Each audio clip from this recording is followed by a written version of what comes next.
All right, Simon, I got a question for you. Hey. Are you the kind of guy, when you're doing archery, which you do all the time, I'm sure. Yes. Would you be the guy Yeah. that has the full gear, or are you just the guy that, like, you know, I think it was the shooting during the Olympics. Oh, yeah, the yeah, guy yeah. had, like, The guy from Turkey? he had like 8 million different things, but then the guy from Turkey was just like I'm just going to shoot I'm it. just going to shoot it. Yeah. I feel like I could see you going both ways. Which way? I appreciate you think that I could just go up there and completely just... I think maybe that's what you aspire to. Yeah, exactly. But Just you'd have all the the quiet, gadgets. cool of no gadgets, but I would have every gadget whatsoever. He would. This is true. I absolutely do. Anyways, this is an all new episode of For the Love of Sport. With gadgets! Just kidding. We have no gadgets. We have no gizmos. Zero gadgets. We have these, which we barely know how to use. Yes, true. Fun story. Mics are hard. Literally can never figure them out. So we did a 20-minute sound check, making sure everything sounded good for a webinar that we hosted. And it didn't. And it didn't. So someone had to manually mute and unmute someone and Jessica. And thank you to Jessica for participating and putting up with that, which was a pain. And I did not do a fantastic job of muting and unmuting, by the way. Nobody's perfect. And True. we're all just out here doing our best. So. But we are talking archery here. We are talking archery, which is about precision. Yes. But not always. You don't always need to be your best to do it. That's true. It's an inclusive sport. It is a very inclusive sport, which I don't think is top of mind when we think about, especially Olympic sports. Yeah. Actually, the opposite. When I think of archery right away, I'm like, gosh, that seems so hard and challenging. And then if you really think about it, it's challenging. It is challenging, yes. To get into it, it's actually pretty low barriers. It's very low barrier. And I think, inclusive is not the word. It's accessible. It's not, it doesn't feel like it should be the most accessible sport, but it is. It 100% is. And we speak today with Dr. Tommy Floyd of the National Archery School Program to talk about how they implement that in schools and a program that really can be replicated for many different sports if you want to introduce a sport that you appreciate and you want into different areas, whether that's a community, whether that's school, or whatever it needs to be. But I do want to point out, like, if you were like myself and Marie, I'm guessing, early in the morning watching the Olympics and inevitably you see fencing and or archery come on, I didn't realize how far away the target is in archery. When they zoom out, I'm like, it's like so far away. I know. Well, you just see the camera angle of them shooting and then it landing, and you're like, oh, that can't be that far away. And it's almost an entire football field away. That's insane. Almost. Not entire, but it is like 75 yards away or something like that. I didn't even know it was that far. It's crazy. That's insane. That's bananas. Yeah. I hope everyone enjoyed the Olympics. I know I sure enjoyed the Olympics. Yes. What was before we get to our guest, what was your top moment, would you say? Like, top moment, period? Like, maybe, or like, whether it was the moment or the like just what gave you the most, the most feel juice? Goods. Yeah. Steph Curry. Okay. The back to back 3-pointers to close out France, the night celebration. I don't want to just over-index into basketball. I love basketball though, and he had his Olympic moment, and he just on the biggest stage, he took it. And that, if you haven't seen it yet, the shot he hit over 2 defenders. A shot that any coach anywhere would be like, no, and no one else can hit that but him. Yeah, both of the basketball finals were very good. They were closer great than anticipated, which made them awesome. So absolutely. What about you?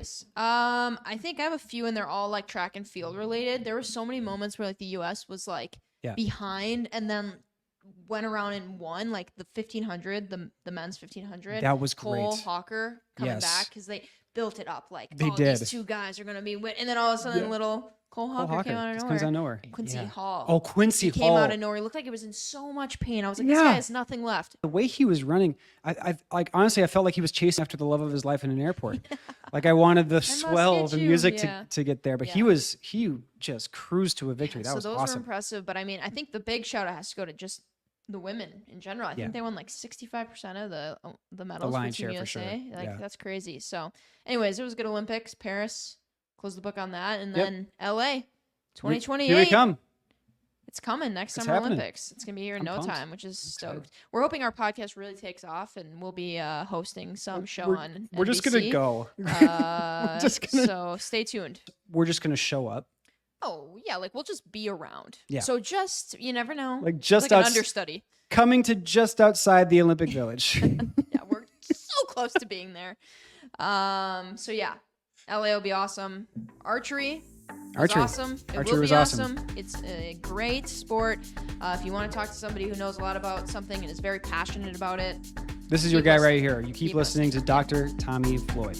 With all that said and much, much, much, much more to be said, let's bring on Tommy Floyd from National Archery in the Schools Program, or NASP. Tommy, welcome to the For the Love of Sport podcast. Thank you, and thank you for letting me be here today to talk about NASP. We are very excited. Yeah, we've been we had the fortune of chatting with Tommy. Obviously, we got to talk to him before the recording, and we had a very good conversation. And we're excited to bring this organization topic, bring Tommy's wisdom to all our listeners today. So I think the best place to start, though, Simon, as we do all of our episodes, so this should come as no surprise to our dear listener. Okay, yeah, of course. But Tommy, for you, hard-hitting question first and foremost, before we dive into anything else, what was your own personal youth sport experience? What sports did you play growing up? Did you play a lot of sports? Maybe you didn't play many sports. Maybe you had friends who played sports. But what was your experience like growing up, being in youth sports? Maybe you can start there. It's the common bond between a lot of our unites us all. Yeah. Yeah. There you go. Exactly. I was blessed to have two parents that decided that I was going to be involved in youth sports. I got involved in youth sports at the age of 9. I played Little League football, which I ended up playing all the way through college. I don't think my body could stood much more. But I played football all the way through Little League baseball, through Babe Ruth in middle school. My basketball career, I just fouled too much, and I didn't have the skills I needed. I was very well suited for football, but probably, and now that I'm 61 years of age, I loved the men who spent time on me beyond just being a football player. And I know that your audience loves what sports do for kids. I love what sports do for kids, but it's because of the men and women who invest of themselves to let their legacy live longer than themselves because of what they do in sport. It changes lives. Yeah. We were just having a conversation. I can't remember who exactly it was with, but around the fact that coaches, it's important when you're, if you're a youth sport parent or, thinking about getting involved, it's important to look at the coaches and the people who are going to be in direct, contact with the athletes, and that plays such an integral, role. And for you, Tommy, thankfully you had a positive experience, and that shows. I did. But we know, that's not always the case. So it is really important. The impact. And not all of mine were excellent role models either, but by and large, the bulk of them were. And the ones that are still with us, I keep track of, and I still reach out to in special days or birthdays, holidays. They made a difference in me. I saw one today that was my Little League football coach, and I told him how much I loved him because he still stops and asks me tough questions. Yeah, that's awesome. It's awesome that you're still able to connect with those people too. Yeah. Like, I think that's such a special thing about, youth sports, and it is. Often the relationships that you get from them are the things that last well beyond if you won a game or lost a game. Right. Those kind of lifelong investments are in short supply too. I mean, that your family is always going to be around you. You have extended family too, but those sorts of relationships that truly have such a significant impact last far, far, far into adulthood, and for good and for bad. And I mean, even to hover a little bit on like what you said too, Marie, when we heard, just more than anything else, if you're getting somebody involved, look at the coaches, look at the people that are around. They're going to be teaching more than the facility, more than the cool gear, more than the uniforms, more than the material things, more than, the accolades, even like the championships, like all that's great and wonderful and like should be celebrated, but make sure that it's going to be conducive, that the environment's conducive, the coaching environment is really going to be a fit for your athletes. And I think to NASP too, if we can tie this back, you have, I mean, I don't want to get too far ahead because I definitely want to get on the foundation of NASP itself and sort of, how, and its overview. But I know maybe just a spoiler for later in the episode, we'll touch on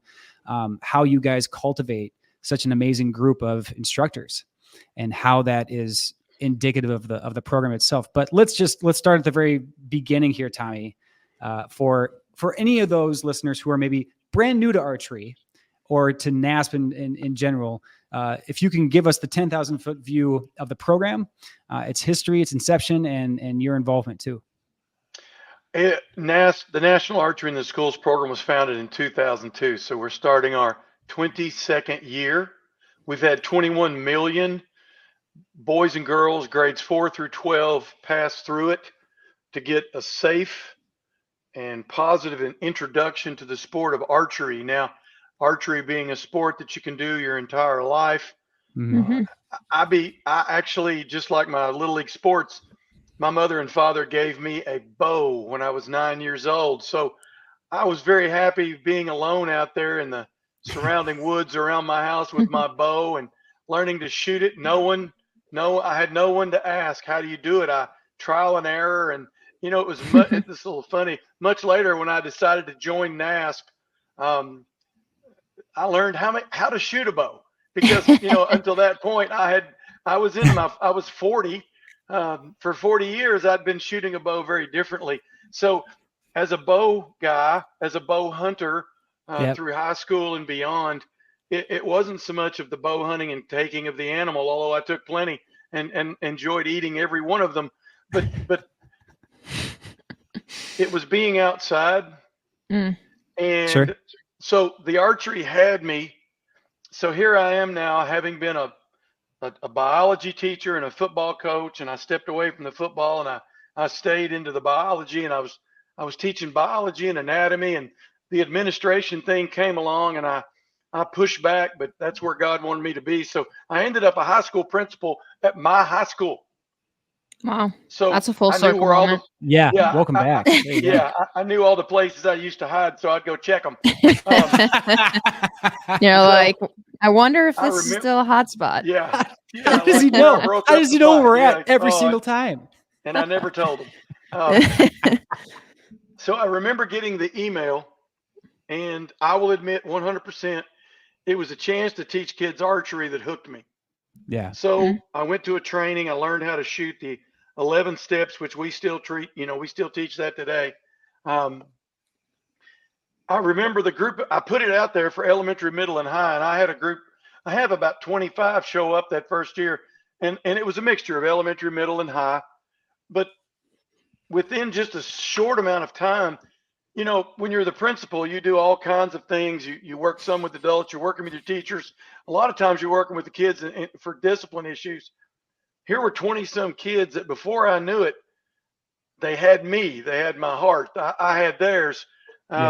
We were talking about stuff far beyond archery. And some of those kids now today, I still connect with. One of my high school archers, one of my elementary and middle school archers is now a policeman in my community. I've got a surgical nurse who I see often that has children. And, you know, we keep up with each other because we found something to bring us together. And that's what I hope to get to talk about, what archery does. Yeah. It was the archery that hooked me. But for 20 some years now, it has been what archery does for kids that keeps me coming back. Well, let's set that experience up too, because I know that there's nationwide programs. When I think about it in my own head of just kind of like my experience in high school, I think we even had like stations where like, you know, you'd have your choice of archery, or your choice of other curriculars. I didn't choose archery, and I regret it. I'm being honest. It looked cool, but the more I think about it now, anyway. I think I chose archery, Tommy. I just want to throw that out there. Just to throw it out there. I'm being honest here, okay? And honestly, when I look back, not sure it was a choice.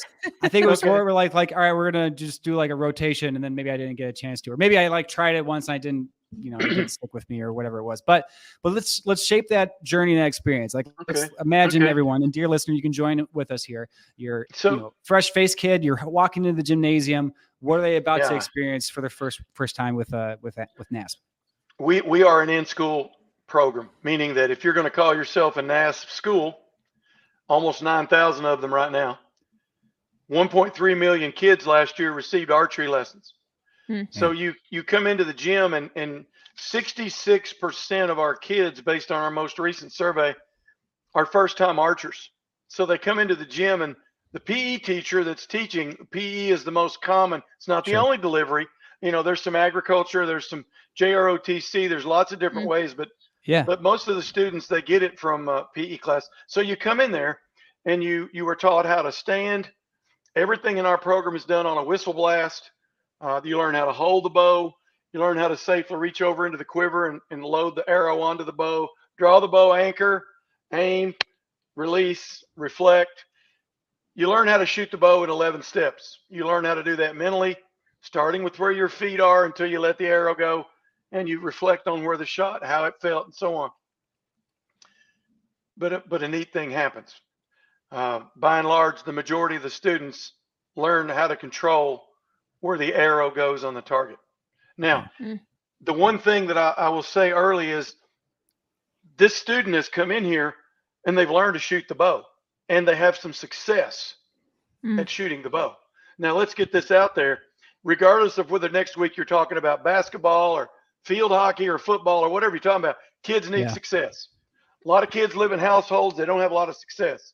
Mom and dad, if there's a mom and dad, they struggle to make ends meet. They're working hard. Things are tough. Tempers flare.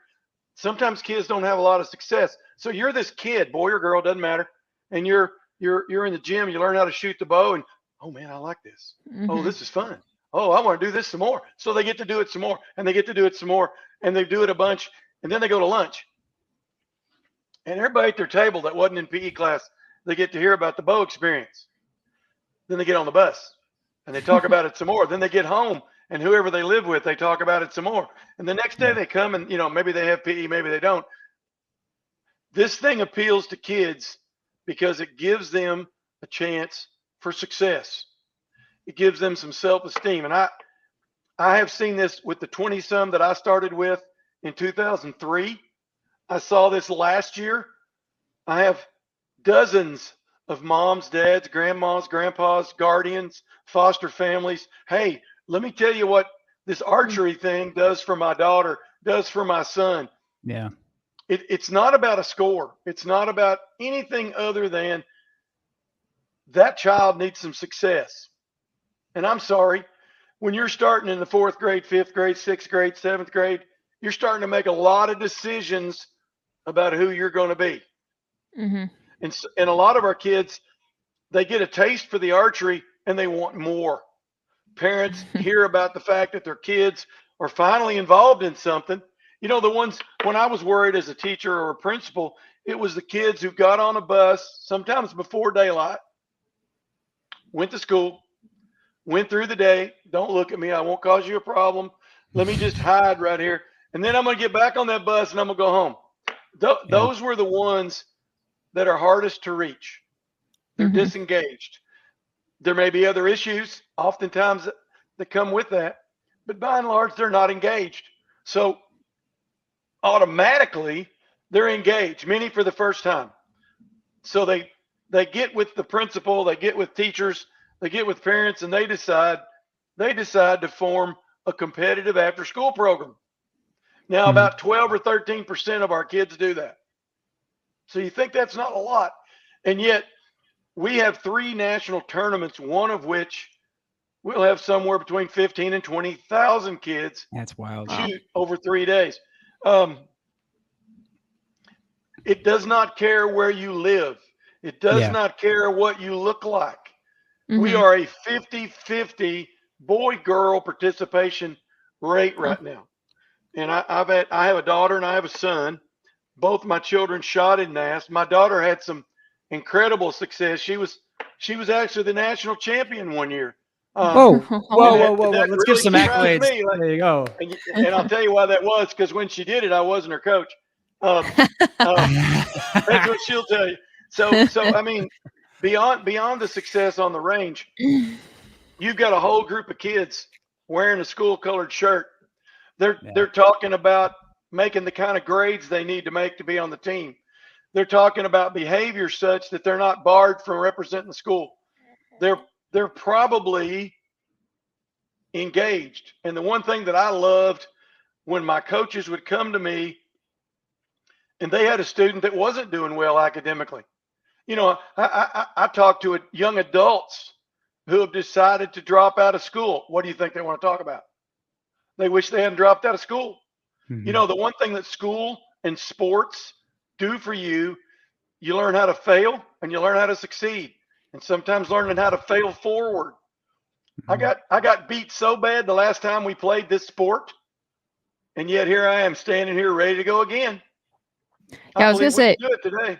Yeah, I feel like that's a unique thing about, I mean, there's a lot of things I want to touch on, but the first one is around, like, there is a unique part about, I would say, individual sports, but I think archery in particular, like you were saying, of I'm up there, I'm going to stand, I'm going to shoot. And then I loved when you said, like, a reflect is part of the process. Oh, I think that's so important. Absolutely. Of, like, I understand archery is very technical, so there's probably a lot of things to reflect on, but you also mentioned, like, how did you feel during that? Like, I feel like that's something that could be applicable to so many sports. Of, like, we do a lot of soccer's the lens through I see it. I coach soccer. So it's like we do a lot of drills and practices, and then we go, and then it's games and it's drills. And we don't often, like, sit and say, like, what, like, how did, like, did this work for you? Did it not work for you? What things can we make better? So sorry, side tangent. Back to the real point was, I just like it how you curve the ball when you kick it. I don't know how you do that. Yeah.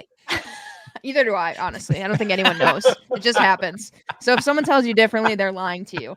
But I like the idea of archery. Like, I shoot it, whatever happens, I can grab another arrow and I can shoot again, and I can either improve that, maybe not improve it. I'm learning. I'm failing so frequently. I probably missed the, target 9 times out of 10, but I hit it one time. Perfect. Let me try again. Like, let me try again. And I think that's such a symbol for how life is. Like, you're going to keep failing, and you're going to keep failing. And if you wake up the next morning, you have a chance to succeed. And if you don't, hit it again. Exactly. Right. But there's the point of, like, of failing too, or coming up short in whatever it is, whether it's a drill or a game, or even, like, in archery, just like a shot. But the reflection point, I think, is another thing to really double down on, where, like, that it should really be commonplace and emphasized. And I'm sure it is across a wide spectrum, but I think there can be this nature of, like, just wanting to go through the motions and getting drills done, and then not really taking the time to reflect, like, what went wrong there.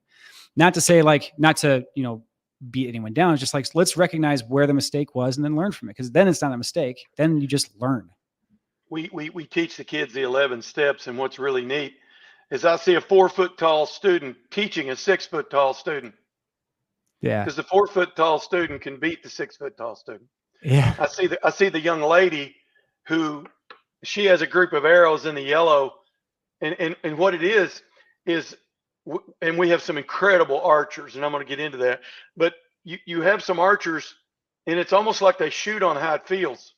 They can tell you when the arrow is not going to go where they want it, because it didn't feel right when they released it. It didn't slide off their fingers. They're thinking about all the things they're thinking about when they anchor and they aim, and when they follow through, it didn't feel the same as the other 4. But in our program, you're an individual who also competes as a team. So the one thing you need to do is you'll see a group of kids at a tournament. One of my favorite things is the kid you see up on the line, and he shoots that end of arrows. You shoot 5 at a time. We shoot at 10 meters and 15 meters, 30 arrows, 300's the top score. We've had several perfect scores. But you take that beginner that shoots a really good group at 10 meters, and you see that head slowly turn around, that little grin start on that face, and there's a bunch of people hooping up there in the bleachers, and they're all doing it this. They're supposed to be quiet, but they don't. And the kid turns around. Now, what do you think that does for that child out there on the range, that for many times you have to say, they never felt that before? Nobody yelled for them at the top of the bleachers, because, we have kids, and I know we'll get into this, we have kids who are physically challenged, emotionally challenged, mentally challenged, all kinds of challenged, and they're out there with everybody else. If you talk to the really, really good archers, and I'm talking about the ones in the scholarship shoot off in June that are always in the high 290s, they'll tell you that they shoot the whole tournament in their head before they ever get to the tournament. They get into the hall, they get up on the line, and they've learned the life skill. I can shut all this away. It isn't even here. I don't hear the PA. I'm waiting on the whistle. Once I hear the whistle, I'm going to deliver 5 arrows, because I know how to do this, because I've done this 3 million times, in my garage with my dad or my backyard or in the gym at my high school. This is just like that. No pressure. And if I don't do well, I'm going to come back the next end and I'm going to shoot again. Because, here's the deal. You're going to get up on a Tuesday and your husband or your wife's not going to be feeling good, or somebody you love's in the hospital, or the boss is mean, or you don't get paid this month because the job fell through, or X number of other things. This is a great example of what sport does, what archery in our case does to get you ready to handle life. Yeah. So it's a very powerful thing to watch. Is it okay to go on to the group I already mentioned a little bit? Yeah, I was gonna ask you about it in particular, because I think it's a big topic in youth sports in general, and sport in general is how do we enable and make sure that sports can be not only financially accessible. I think that's a whole different topic, but also how can we make sports accessible to anyone, any child that wants to participate in a sport. How do we make sure that they have the opportunity to do that? And I think, to your point, archery is one of those sports that you've said it a few times already. You can be any height, you can be any weight, any walk of life, you can be from any location in the country, and you can participate. And so we would love for you to talk through that and highlight that part of it, because I think that's such an important piece of your program. Let's do the easy part first. Let's talk about the money. So, I was going to say, make sure you talk. For sure. Your mom and dad do well. They both have a job. They make good money. You might afford a pretty expensive archery rig. Sure. That's not going to help. That's not going to help you with us. We shoot an original Genesis bow. No sights, no releases, nothing on the bow. You can't have any marks on the inside of the bow. This is the kid standing on the line. So get this. Kid in lane 1, his mom and dad make $200,000 a year. Kid in lane 2, he's on free and reduced lunch. They're wearing the same colored shirt. Mm-hmm. They're shooting the same equipment, because here's the deal on the equipment. A NASP kit costs about $3,200. That's so many bows, so many arrows, so many targets, a backstop curtain. We show them how to make quivers to stand the arrows up on the range. The school provides the equipment. Mm-hmm. Many of the kids who do really well go on and buy their own bow, but not always. The school owned all the equipment on my teams. And so here's the thing. NASP gives every state in our country, our 49 states right now, we give grants to those state coordinators for $1,500. So the most that a school is going to be looking at to get archery started is $1,500. But here's what you do.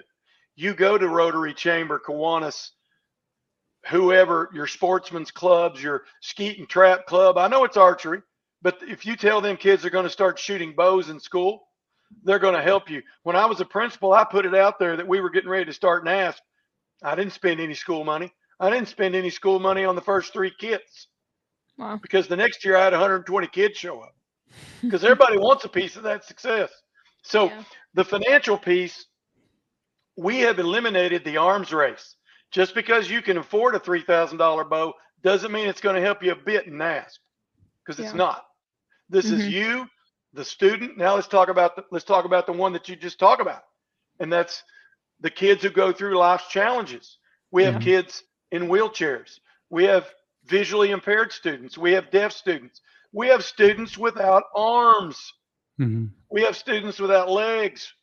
We have students who will not be running the kickoff back on Friday night of homecoming, but they can stand or sit or be helped. Some of my favorites, we have some of these communities that get together when these kids do not have full use of their arms.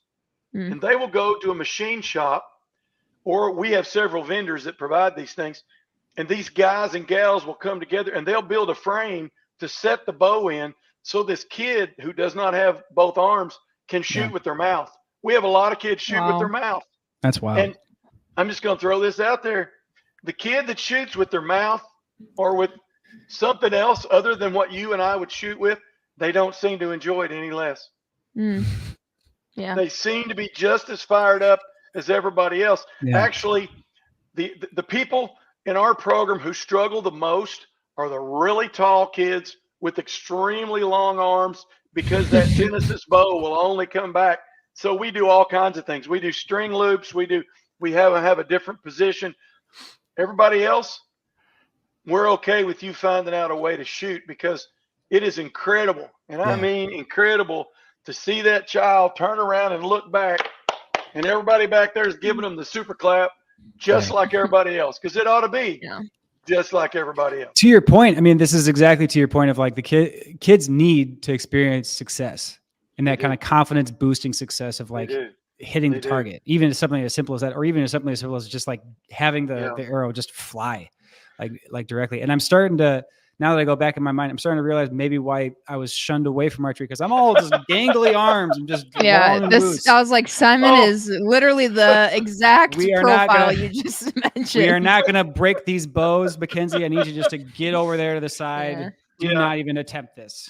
I worked with my church does an archery program, and I've seen this several times.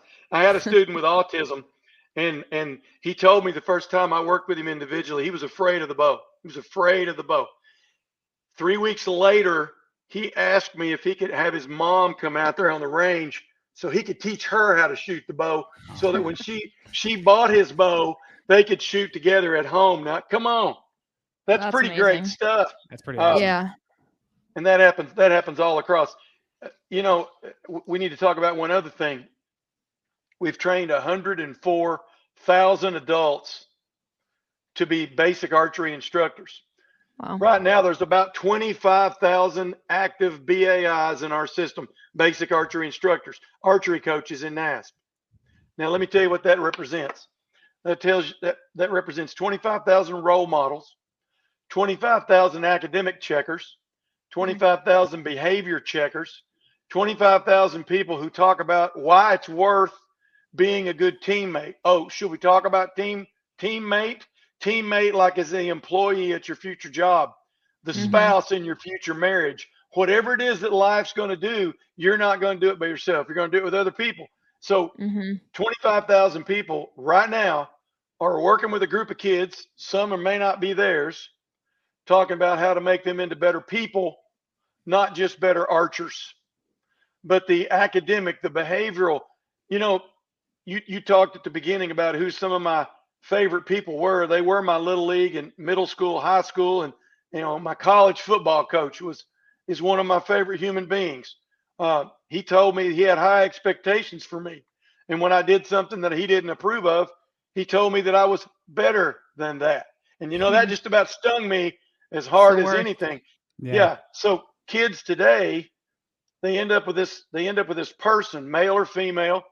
They end up respecting them to the point that they do not want to disappoint them, all with a little bow and arrow that's become this huge important thing to their high school experience. You see NASP kids all across the country, you know, when they have their senior superlative pictures made, and they have pictures in their football stuff and their band uniforms. Well, you got a lot of kids posing with their Genesis bow, because that archery experience. We see kids at tournaments with letter jackets, and they have bars on their shoulders and archery symbols on their letters. It's a big deal to them. And we just get all geeked up about it. Of course, you know, when it comes to when it comes to kids having success, we love what we do. And right now we're doing what we love, and we're just proud of all the thousands of people out there in communities. Some of these small communities, they represent the only real high expectations outside of the classroom these kids have. Yeah.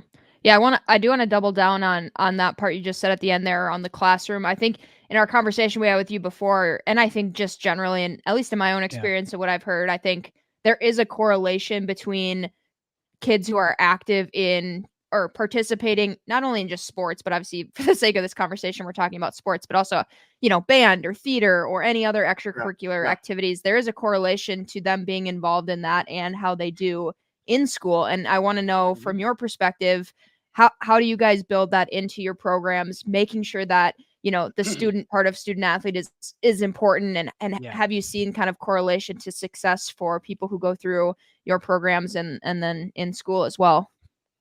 I believe in promoting what you want to see.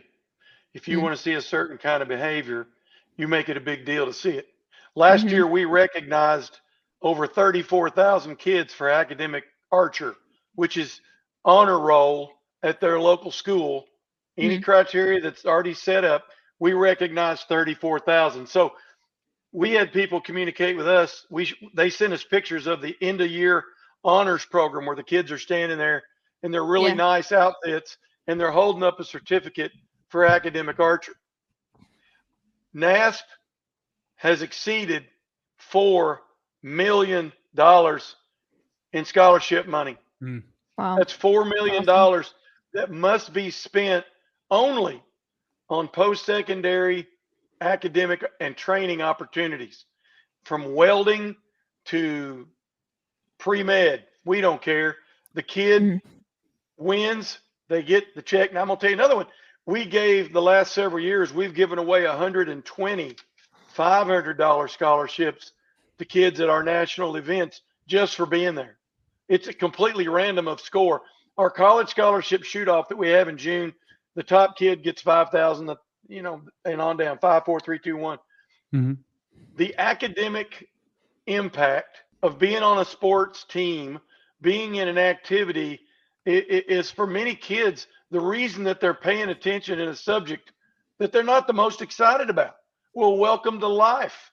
Not everything that you're going to do is going to be exciting. It's wonderful to take out the trash can. It's wonderful to clean the driveway, but it has to be done. Yeah.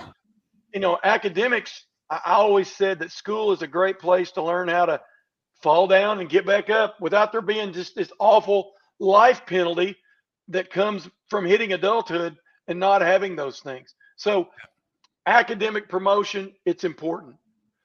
You can't be successful without some post-secondary education or training. I believe that in 24, even more than I did back before I was a has-been educator. It requires you to have some skills beyond just a high school diploma.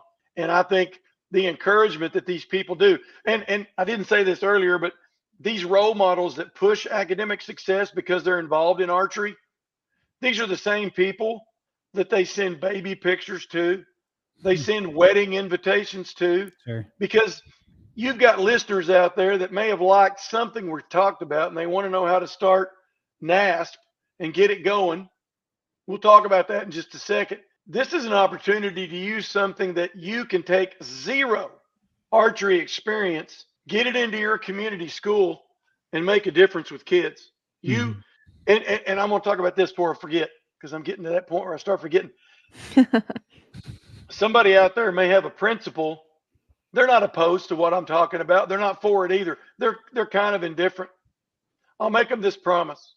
I've seen this as a principal. I've seen it as a superintendent who had NASP in 19 of his schools. Every school has a group of kids that don't do anything. They're not engaged. This won't engage them all, but it will engage some of them. And if you get a really kid-centered person in that school that can use NASP to reach those kids, yes, they will learn how to shoot a bow, but they will also learn how to be better people, better students, and they'll become more engaged, which is what we're all after when we talk about soccer and baseball and everything else.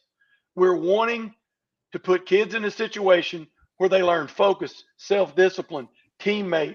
They learn all the things they have to learn to do it, and then those translate into life skills. I was going to say I wanted to hover quickly on the instructors portion of it, because you're taking somebody who's coming from zero knowledge, right, and then becoming like a full-fledged instructor. I think there's a lot of programs out there and agnostic of sport that would love to be able to bring up, instructors, volunteers, coaches, from scratch to like, hey, this is our system.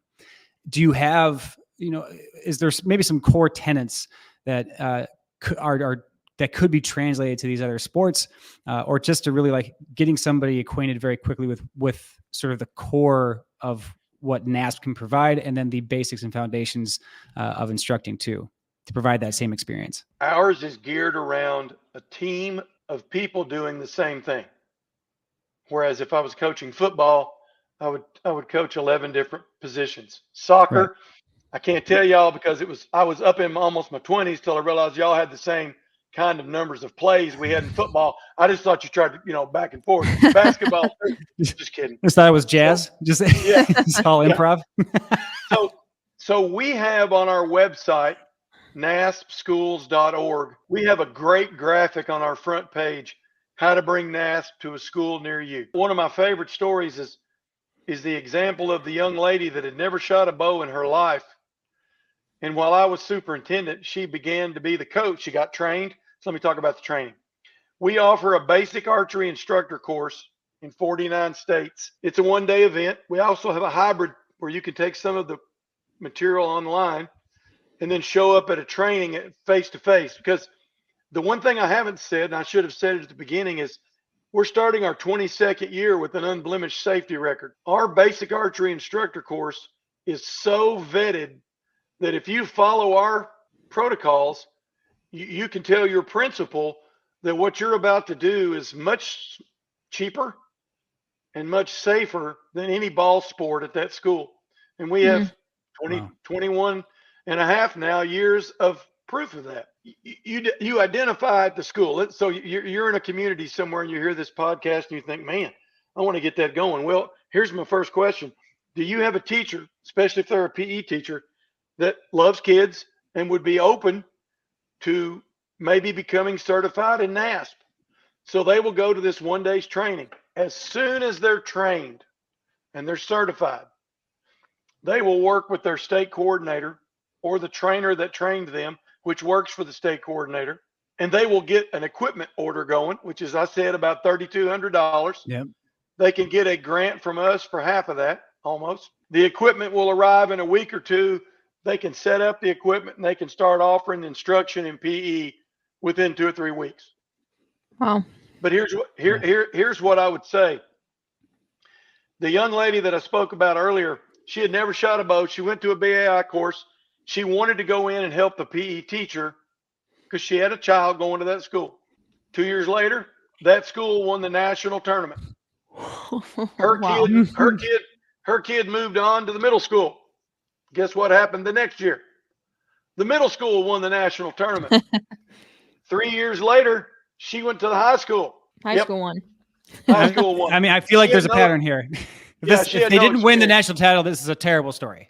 Now, if you take a perfect score of 300 and you have 12 to 14 kids shooting and you end up with this giant, close to right around 3,000 score cumulative, we have some schools in lots of places, Texas, Missouri, Kentucky, Florida.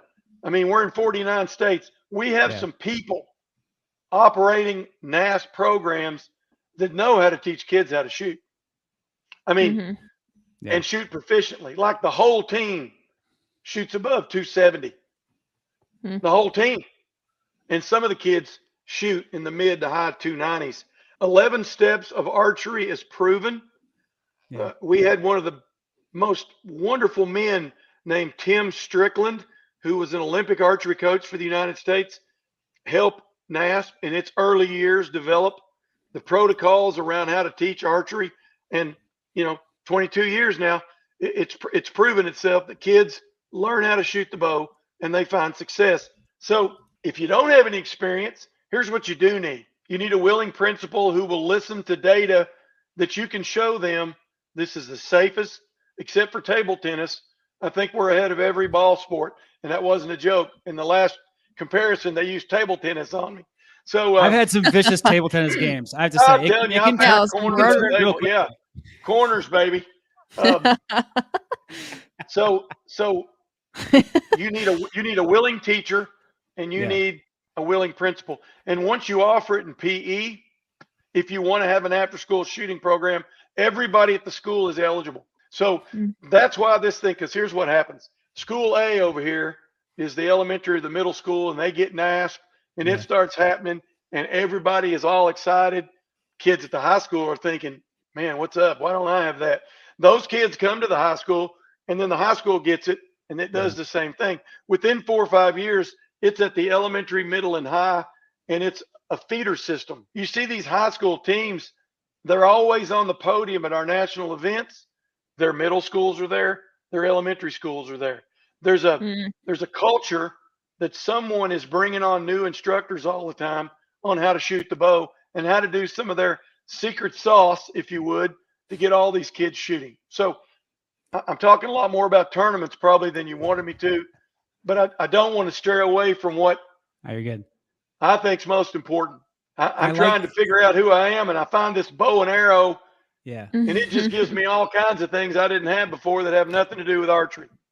Yeah, I do want to ask maybe a little bit of a sideways question, but it came to my head when you had mentioned that you worked with someone from like USA Archery, and then that led me to the fact that archery will be in the Olympics, correct? This upcoming year. I think USA Archery, it does that. We don't do much with USA Archery. Tim was a coach of the U.S. team. Okay. Right. Okay. I am curious though, absent of, working with USA Archery or whatever that looks like, do you guys see a influx of participation or interest in archery after the Olympics happen? I think we see with a lot of sports that are in the Olympics, after that happens and you open up a whole new audience of people that maybe hadn't ever seen archery, and they see it on the Olympics and they're like, oh, like that's cool. Do you guys typically see that, or have you not come across kind of that like increase in participation after a big event like the Olympics? That's a great question. It's every 4 years, and anytime that the Olympic folks let us know about things, we make sure we promote that. One of our major sponsors is Easton Archery, and Easton, as you know, does a lot with the Olympics. Probably as far as growth, our growth has been steady. Last year during 2023, 1,346 new schools joined the program. So you can figure on about 60 kids per school that first year. You think about the number of kids that joined the world of archery because the school did. It's incredible to know that 444,000 kids have done some type of competition in our tournament system, which only goes back to 2009 because that's when we changed systems to what we have now. Since 2009, 400,000 kids have competed in some way in NASPtournaments.org, which we've now branched from bullseye archery to 3D archery. There were 2,000 participants in 2013 shooting 3D. Last year, 72,000 shot. I mean, for a community that's looking for a way to access its kids, to give its kids a way to find some success, I mean, look at what NASP is doing. No matter what state you're in, you can find someone in your state who could give you an up-to-date reflection of what NASP is doing in their state. So I know it's very doable, and I know it's replicable anywhere you want it to be. It's really, really simple to get it started. It's not cost prohibitive. And for the most part, it's going to be open to every kid in your school. I wanted to ask a couple of things. One being, you mentioned you're in 49 states. I think we had talked about this before. Who's the holdout? Well, we're talking to Delaware. Who's holding out? We're talking to the wonderful people in Delaware right now. All right, Delaware, listen up. Focus up, Delaware. Here we go. Oh, the guys we're talking to are wonderful. We're hopeful. Fingers crossed for sure. Fingers crossed. I can't. I mean, you've certainly it's something that doesn't need to be sold. Like it's such an easy, low lift program that can provide such an amazing, experience for kids and make it easy, accessible, and it's adaptive. I think this is an amazing program to really champion and galvanize a lot of support around. It's indicative of everything you guys have done. I'm curious about the future of it. I'm curious about what you guys have planned, for 25, 26, 27 and beyond. Well, we want to continue to grow because I got two things for you. Number one, this, if you know anything about sports, you've got an enemy and it's called turnover. Every spring, our basic archery instructors are asked to log into the system, tell where they taught the lessons and how many kids they taught, enter, and they're finished. They keep their certification up to date. When we don't hear from a school, so often it's turnover. If you think about it, Kentucky, Indiana, Texas, Missouri, I just picked some states that have a high concentration. The program started in Kentucky in 2002. I got involved in 2003. We've only scratched the surface.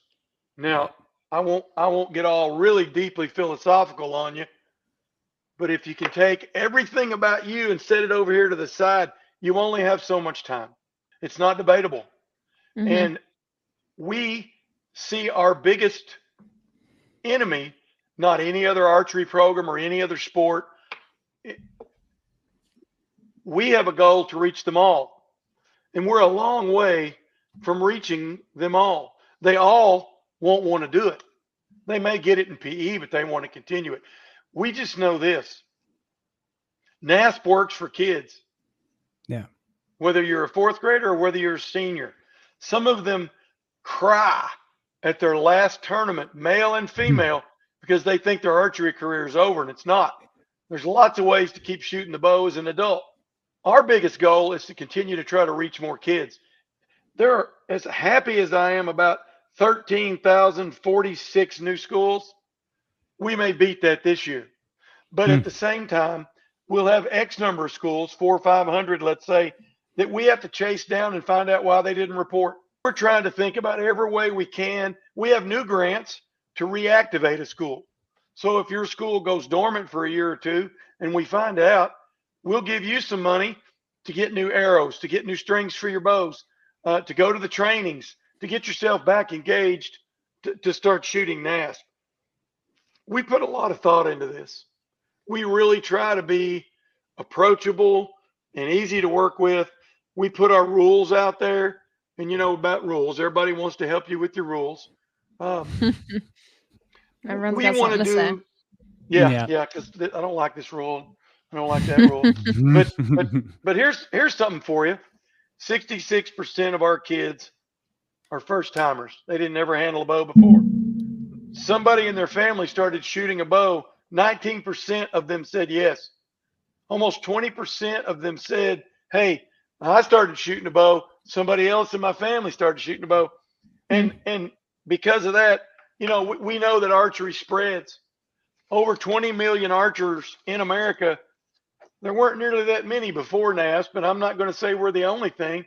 But since we do have 1.3 million a year, we think we're helping with that.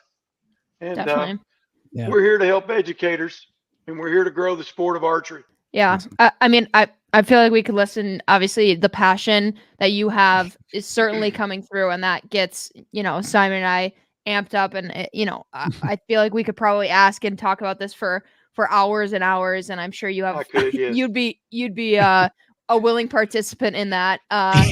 Without a doubt. So we won't do that. We won't keep you for hours and hours on end. But we just want to say, like, I feel like the passion that you have, and obviously the work you guys are doing, and the you know, it is definitely making an impact through the numbers that you mentioned. But I can tell through, you know, just how you're talking about it, and how you set the culture of the organization, and that trickling down, like, that's nothing but a positive impact on, you know, youth participants. And so just a kudos to you, and obviously all the work you guys are doing. So it's definitely not me. We have thousands of people in communities out there that, you know, they love their kids. They have high expectations. They get disappointed when their kids make bad decisions. They get disappointed when their kid blows up emotionally at an event. But, you know, that's a learning opportunity. I was chosen to work with kids. That's all I ever wanted to do. I wanted to be a coach, and I wanted to be a teacher, and then I wanted to be a principal because I worked for some principals I didn't think had things. So I wanted to be one of those guys. I want to make sure that everybody that listens to your podcast knows how to find us and knows how to find a way. So if you'll just go to naspschools.org, and I'm sure you guys can share that for us. Oh, absolutely. If you go we'll have that plus many, many more things in our show notes for anybody to go and go to. If you go there and you go to that there's a little graphic right on the front of the front page, and it says how to bring NASP to your school. We put a lot of time in that. I'll tell you, this is an archery program, but it's really a success program that masks itself as an archery program. And when you see a dad talking to the student that's never heard, they can't see the target because they're visually impaired, or you have a deaf student and they have an interpreter that can tell them when it's time to shoot and all that stuff. When you have a student who's had childhood cancer without a leg and they're able to shoot with everybody else and they love their green bow or whatever they shoot just as much as everybody else, it's worth doing. You only have so much time. I think I said that since I'm older than both of you combined. You only have so much time. And if you're going to spend your time and God gives you a little bit of sense, why not spend your time on kids? Yeah. Why not find a way to help kids be better people? Why not find something like NASP that'll help them have a better shot at life through a role model that you could be in your community just by starting the NASP program, or some other sport. But whatever it is, make that investment so we can keep the kids that you do know out of some of these headlines that none of us want to read. Tommy, I can't thank you enough for being on here and sharing that passion and sharing, NASP with us. And we will for sure have all those links and everything else in terms of documentation and show notes for anybody who's interested. Don't want to say goodbye just yet. We do have one more little segment for you. And this is our this or that gauntlet. These are 10 questions. We have 5 this or that's. These are going to be just real easy questions. Okay. Maybe some thinkers and some numbers in there. And then we have 5 gut check questions, which are just going to be quick response, right off the top of the head. Okay, you ready for this? Marie, I'm going to take evens. You got odds this time. Okay, I'll go odds. All right. First one for you, Tommy. Coffee or tea? Oh, coffee. Nachos or soup? Nachos. Is it pronounced GIF or GIF? GIF. All right, we're making chocolate milk. Are you going syrup or powder to make the chocolate milk? Oh, man, I'm a Nestle's Quick guy. Oh, very good. All right. Would you rather explore space or the ocean? Ocean. Can't breathe out there. Yeah. Can you breathe that deep in the ocean, though? Yeah, we can take it with us. I guess you can take it with ocean. Ocean. All right. All right. On to the gut checks here. Best sports movie. Best sports movie, Hoosiers. Ooh, great choice. That's a good one. Great Love choice. Hoosiers. Our Huskers won't crack, baby. Who was your favorite athlete growing up? Mike Webster, offensive center for the Pittsburgh Steelers. There you go. What song will always amp you up, get you hyped up? What song will always anything by Van Halen? There you go. There you go. Just take them all. Just a mashup. Yeah. I love Sammy Hagar and Van Halen. Awesome. All right. Here's a unique one. What is something that you think doesn't get enough attention? Like people are just sleeping on it. I think you all are trying to do that. I think I'm so sick of headlines of negative sports stories and millionaire athletes. I don't need to hear any more of that.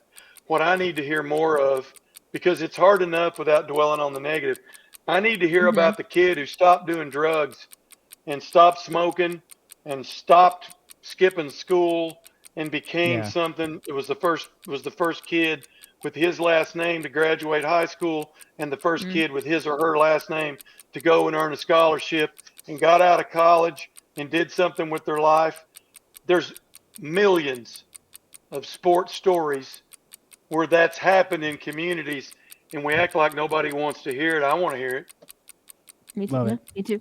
Yeah, I definitely want to hear it. Same. Yeah, I'll put my hand up for that. We're bringing them. We're trying to bring them. Yeah. Lastly, here, what is the best sports advice you have ever received? I saw it on a wall in college when I lifted weights 6 days a week. All I want is all you have. And I think I try to give Jesus all I have. I try to give my work all I have. I try to give my family all I have. And I think I learned that mindset. You know, if you start cutting corners and not giving all you have, you let you down, you let your family down, you let your teammates down. All I want is all you have. I think for this nation to come back to greatness again, we've got to find more people like the two of you and the coaches you'll have on this show who tell young people it's okay to be dedicated. It's okay to get up in the dark and run. It's okay to run bleachers. It's okay to make sure you eat well and drink. It's okay to be physically aggressive and do it ethically. It's okay to show sportsmanship. It's okay to be proud of the fact that you make good grades, because all those things translate into the same thing: a better adult. And we need some better adults right now. That's for sure. Well, Tommy, thank you so much. You survived our hard-hitting questions at the end. But seriously, thank you for thank you for, giving us your time, sharing your passion with us. We so appreciate it. We appreciate, Simon and I always talk about how lucky we feel that we get to be on here and get to talk to people like you and share your stories and share your passion. So thank you again for that. We do, though, want to leave the last word with you before we say goodbye. Is there any last things you'd want to say about, NASP in particular, about archery as a sport, or maybe just, generally for those listening that you think should, stay top of mind before we sign off here? You only have so much time. I can't imagine a better way to spend it than investing it in young people. You're going to give your money to somebody else when you die. All your stuff's going to be given away to somebody else. But what you impart on the next generation is going to last longer than you are, and I promise that. It was by people who invested in me and made me want to be a better guy. As far as starting our program, you can reach us. You can reach us on our website. I'm sure these guys will show you how to reach us. We don't have all the answers. We're not the only things out there. We love what we're doing. And if you care about young people and you're sitting there thinking, hey, I could do this, the answer to that is, yeah, you probably could. And if you'll get with us, we'll show you how. We'll hook you up with the person in your state that's doing it. Marie and Simon, I can't say thank you enough for giving me the chance to be on here. You all were a lot of fun, and I'll applaud you for what you do. And thank you for the opportunity. Of course, absolutely. We're trying to make it fun. We're talking about youth sports. It's always going to be fun. Yes, sir. Yes, sir. Yes, sir. All right. Awesome. Well, Tommy, thank you so much. We appreciate you. Okay. Thank you all. Dr. Tommy Floyd. Doctor. Man, he had some good archery news. He had some good archery insights. And it's a nice reminder of like all these sports that maybe don't get the kind of spotlight that they deserve. Yeah. There are people working. There are people working behind the scenes, and the kind of lessons that you learn too from archery, and the impact that he's seen, the stories he told. It's definitely very impactful. This is something that really is the basis of this entire show. Yeah, is that we want to celebrate youth sports and every sport that can make an impact during some very formative years that have lasting effects throughout our life. And archery absolutely is that one. So now I'm like juiced up and I want to bring that program to all the schools. Simon, I was like, this guy might literally go join a school just to bring archery to it. But it was a sport, one of those sports that you don't think is youth friendly. And it really is. And there is probably a program near you. So even if it's something that you want to try for a year or two and just teaches you some lessons, or if you fall in love with it, it's, a great sport. So, and we're very thankful. True. Thank you, Tommy, for coming and talking to us. And the other part about it is like trying multiple sports. We've heard countless times about how important multi-sport programming is and getting that exposure as a kid, because you learn so much. Yeah. And that stays with you. Even like the tiniest little involvement in something always stays, because you learn something new. And if you have a program that you are curious and you want to try yourself, shameless plug, let's throw it out there. Sports Engine Play. Discover.sportsengineplay.com. Yeah, throw in your zip code, throw in fencing, and you're going to find whatever program is nearby. Yeah. Shameless plug. We feel no shame. I have no shame about this. Yeah. Yeah. Maybe I had shame a year ago. Yeah. Not the now. Shame's gone. Shame's gone. We leave the shame outside of the studio. That's right. This is a shame-free zone. But anyways, this has been another episode, shame-free, of For the Love of Sport, brought to you by Sports Engine, the home of youth sports. And if you guys have anything you want to ask us, any topics you want to hear about, any guests you want to see on the show, we are opening back up for new potential guests. We've been pretty heads down this past summer, getting things done, releasing episodes, but we are ready to rock and roll. A lot of what we're recording now is going to be played in 2025 at this point, which is crazy to think we're turning the corner on the summer, and it's this is back to school and fall and then the holidays, and then before you know it, we're freezing our butts off here in Minnesota. Anyways, getting on a tangent. If you want to hear about anything, shoot us an email. Tag us on social. We're everywhere you want us to be, and everywhere you don't want us to be, we're there. So, Simon, let's take the mic over because this is getting out of control. This is great. Who helps us make this silly little podcast? Please tell me. This podcast is brought to you by Sports Engine, the home for youth sports. The hosts are myself, Simon MacKenzie, and the wonderful, amazing, and tangent. Dang it! Tangent I had it going so well, and the highly verbose. There you go. Depending on the day. Marie Fitzgerald. Yep. Our prodigious producer is Joe Berzanik. Our wonderful marketing expert is Kelsey Irwin-Formanek. Our sound engineer is the great Troy Stone. And we have a new one to add to the mix. Our video editor is the wonderful Leslie Albano. Ooh, new. Yeah, we're on video. We're on the videos. We're on the video. Go to Sports Engine That's Play. right. If you want to see our mugs, search For the Love of Sport. We're there. So you could be watching us on a video right now. You could be. So that's kind of cool. Hi. Nice to see you. That's actually scary to think about right now. Anyways, we'll be back soon with another episode, and we will see you then. And whatever you're doing, if you're out to practice, if you're coming back from a game, whatever it is, be sure to thank the volunteers, the coach, the referees, everybody that made that happen because, of course, it's all for the love of sport. Love of sport.